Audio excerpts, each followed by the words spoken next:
One of the things that we don't talk about is finding the courage to travel. I'm sure you have all seen this comment of Waka Waka Doctor talking about the fact that it's not money that is the main thing, but it is courage that people are lacking when it comes to finding the courage to travel. So I was thinking about, of course, we all had a good laugh on Twitter, but the more I thought about it, the more I know that he's speaking some sense. And Waka Waka Doctor is one of the voices on social media that I do follow, that I do respect.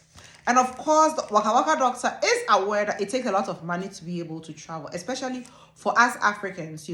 Most of us, the passports that we carry, you cannot just get up and leave. You cannot just get up and travel everywhere or anywhere that you want to go. Unfortunately, most of us need to go through a series of,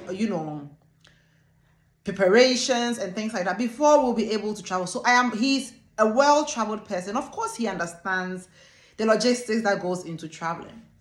So I started to think about it when he talked about, after we've all done laughing, I was thinking about it, when he talked about the fact that it is courage that is holding most of us back from traveling. And I thought about it. Yes, it is true, because some of us we all just think, oh my God, all you need is money. And if you don't have money, that's the reason why you cannot travel. And we let that block us from even going to find other means to travel. We let that block us. And if that is blocking us, our mind, tells us, oh, because I don't have money, I will not be able to travel. Therefore, we don't explore different ways and different methods for us to travel free.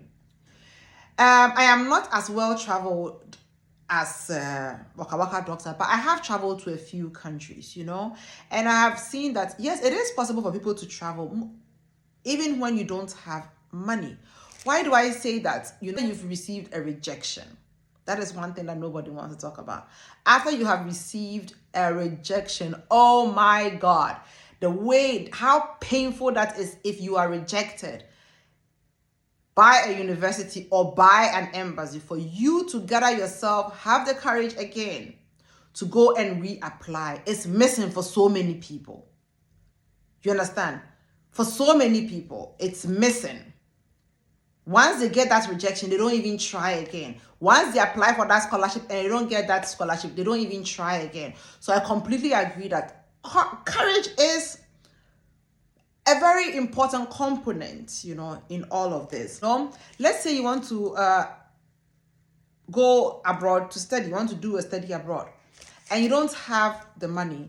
There are several scholarships that you can write to, but sometimes people think about, they don't have the courage. They're looking at the results that they got for their undergrad, and they're thinking, oh my God, I did not score in this class, or my GPA is not up to here, so maybe I will not qualify for a scholarship. So they don't even start to explore the different types of scholarships that we have, there are different types of scholarships that you can access. Not every scholarship is based on academic performance. There are scholarships that are for different genders. There are scholarships for different disabilities. There are scholarships for people coming from certain socioeconomic status, and so on. But most of us do not look into these things. Why? Because we count ourselves out of the race even before the race begins. So when Dr. Waka Waka Doctor, when he speaks about the fact that courage is what is missing for most of us, it's true. Sometimes it's not only about the money. Sometimes we are missing the courage to go out there and be, because we think we are not enough, And then also sometimes some people don't want to travel out because they think about the loneliness, of living away from friends and family for a long time and wondering, how am I going to be able to survive that? And because they have heard maybe stories about certain places and stuff like that, they will be afraid to even try to apply to a school in certain countries. I remember when I first started talking about Germany about 2 years ago, about why Germany is a possibility for people to come here to study.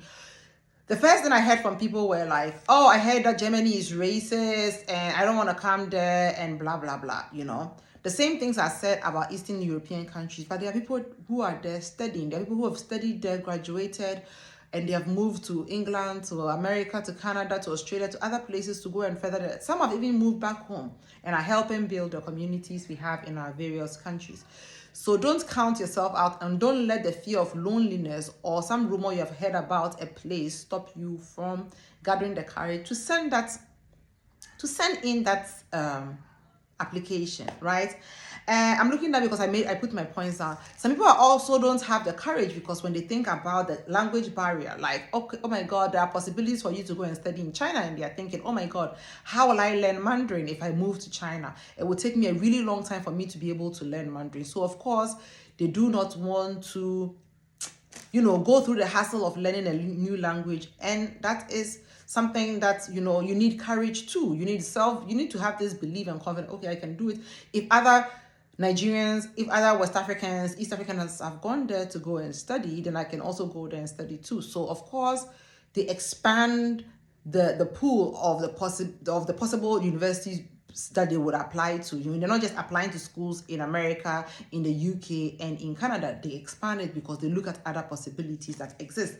Of course, when you finish talking about the language barrier, after course, we know that money matters. Sometimes the courage to even ask family and friends for an opportunity like this is missing for so many of us.